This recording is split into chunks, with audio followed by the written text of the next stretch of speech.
আসসালামু আলাইকুম ওরহমতুল্লাহি ওবারাকাতুহু। প্রত্যেক মুসলমান নরনারীর জন্য আল্লাহ পাক পাঁচ ওয়াক্ত নামাজকে ফরজ করেছেন।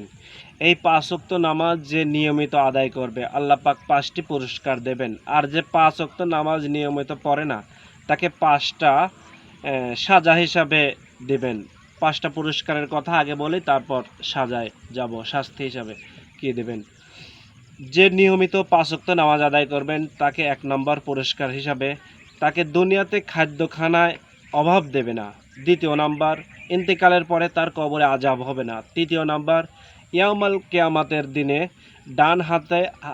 ডান হাতে আমলনামা পাবে।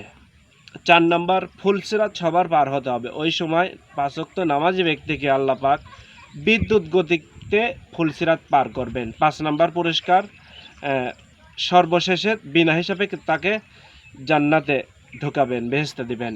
আর যে নিয়মিত পাঁচ ওয়াক্ত নামাজ আদায় করে না, সহিহ তিরমিজি শরীফের একটা হাদিস এসেছে, যদি নিয়মিত নামাজ না পড়ে, ফজরের নামাজ যদি ছেড়ে দেয়, তার চেহারার উজ্জ্বলতা নষ্ট হয়ে যায় আস্তে আস্তে ধীরে ধীরে। 2য় নাম্বার, জোহরের নামাজ যে ছেড়ে দেয় তার বরকত, কামাই রোজের বরকত কমে যায়।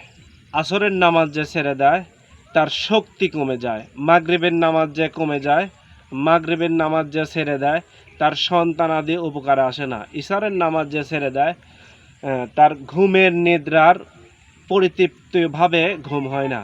আল্লাহ পাক আমাদেরকে পাঁচ ওয়াক্ত নামাজ আদায় করার তৌফিক দান করুন।